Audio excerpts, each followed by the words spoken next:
The alarm rings. I wake up, and I am out of the door in 40 minutes. I go to work for 8 hours, and through the passing evenings, I try to find time for family, friends and myself. In the summer, this cycle is broken by holidays or summer trips, yet I come back to the same life with the same questions. Life seems very methodical and mundane during these times. I rarely get time to just sit, think and relax. Recently, I tried sensory deprivation therapy, which offers a unique combination of mental clarity, physical relaxation and meditation.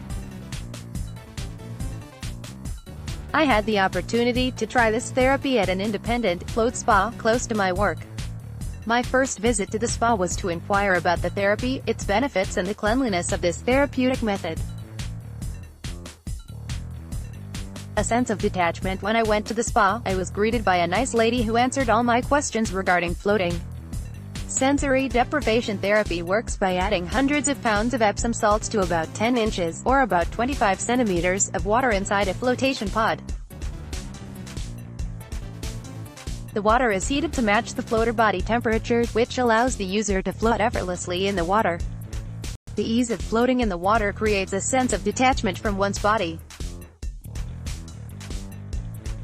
After the removal of the mental awareness of your body, other stimuli such as light and sound can be removed. This creates an isolated environment for your mind, free from all possible stimuli.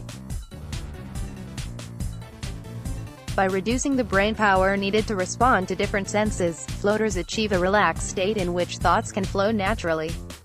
Besides this relaxed state of mind, other stated psychological benefits are positive effects on PTSD, depression, substance abuse disorder and anxiety. The physical benefits of sensory deprivation are achieved by the zero-gravity environment and the Epsom salts. The zero-gravity environment supposedly stimulates tissue repair and alleviates joint and muscle pain. The salt helps soften skin and expel toxins from the body. The lady reassured me that the pods are very sanitary, due to a filtration system that circulates between every float and the combination of chemicals used during the cleaning process. The pods themselves also go through regular cleaning cycles. All these claims are supported by various articles and claims posted on the company's website. After my information session, my natural curiosity led me to book an appointment. Before I went to my appointment, I was able to convince my coworker, who is also a good friend of mine, to try sensory deprivation therapy. Lily and I would have different rooms and our own pods. In a way, Lily was the control group in this experience. I was told about and read about the spiritual, mental and physical benefits of this therapy. If I experienced this alone, I would only reaffirm my previous knowledge about floating. Going with someone who was unaware of the array of benefits, and only of the relaxation part of this therapy, would be a way to combat my confirmation bias about floating. Additionally, another perspective on floating would only add to my understanding of sensory deprivation therapy. On our appointment day, we signed a waiver and a form that informed the staff of any medical issues. After the waiver was signed, we were given a tour of the pods and the rooms. Each room had its own shower, soap, shampoos, towels, earplugs and shower caps. There was a bathroom available, which also had hair dryers and brushes. Inside each pod was a small towel, a spray bottle of water in case anyone got salt in their eyes and a button to control the lighting. Also, there was a button that served as an intercom to communicate with the receptionist, in case of an emergency.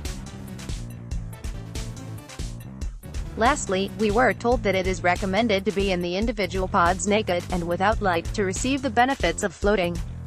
This made sense, because swim gear would be another thing your mind could focus on during the floating session. My thoughts flowed naturally after showering. I got into my pod. My first 10 minutes were spent moving around, adjusting the light, getting earplugs and trying to remove the salt water from my eyes. Later on, I figured out how I was supposed to float. Initially, I kept moving slightly, like I was treading water. Then I realized that the optimal position was to stay in a comfortable posture like I was trying to fall asleep. The best way to describe the experience is by asking you to imagine sleeping in a dark room with no windows. The best way to describe the experience is by asking you to imagine sleeping in a dark room with no windows. Your mind can relax because your eyes are not processing any light, which means your brain isn't processing the light. Now, imagine removing the sound. Finally, imagine mentally removing your body from your brain's cognitive activity. This creates a state of pure isolation, in which your mind can think and freely process thoughts. The thoughts that flowed through my mind during my session were different than usual. Before I fall asleep, my mind is jumping from idea to idea and trying to control those thoughts so I can relax. I do not have the luxury of time, because each passing minute results in a minute less sleep for tomorrow's workday. During the float session, the time in the pod was my time to spend freely, without worrying about the passing minutes, and due to zero gravity and the isolated nature of the pods, my thoughts flowed into one another naturally and comfortably. All of my thoughts and memories felt different, because this unique experience was allowing me to analyze them from a different perspective. The mental clarity I experienced within the pod allowed for a steady, natural and unbroken flow of information to circulate within my mind. My thoughts were happy and cheerful ones, likely induced by the relaxing and easing environment in the pods. At the end of the session, the light turned on and the jets of the pod circulated new water. The only thing that made my session difficult was the salt water in my eyes and the humidity inside the pod. I had to open the pod twice to get some fresh air. However, I feel these problems can be overcome with more experience. When I asked Lily about her experience, she told me an interesting idea. Before our float, we were given hollowed-out pillows for our faces. I floated face up, facing the top of the pod. Lily told me that by using the pillow, it is also possible to float with your face down, with just the tip of your nose touching the water.